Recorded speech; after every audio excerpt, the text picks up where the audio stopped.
Kapuso Primetime King Dingdong Dantes nagdiwang ng kanyang kaarawan sa Balisin Island. Naritong report.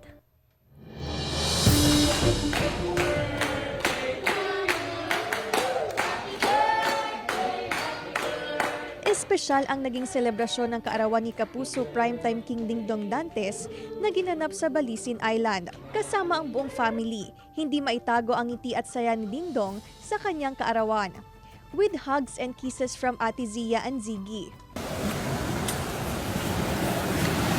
Happy birthday! Isang matamis na halik naman ang hatid ni Kapuso Primetime Queen na si Marian Rivera sa kanyang mister. Kasabay nito ang isang sweet birthday greeting na ipinost niyan sa social media. Anya, most amazing husband si Dong at mananatiling kanyang favorite person.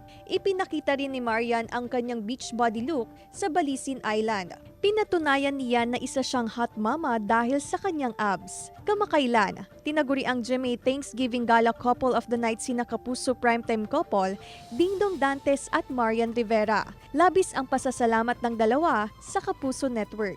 Sa mga kapuso natin mula Paril hanggang Bulo, Luzon, Visayas, Mindanao, 72 years na po ang Kapuso Network, GMA. Swerte po kami na kahit pa paano naging bahagi kami ng network na ito. Always grateful kami na pati kami sa GMA. So, mga kapuso, see you soon. Claire Lacanilaw, Balitang Amyanan.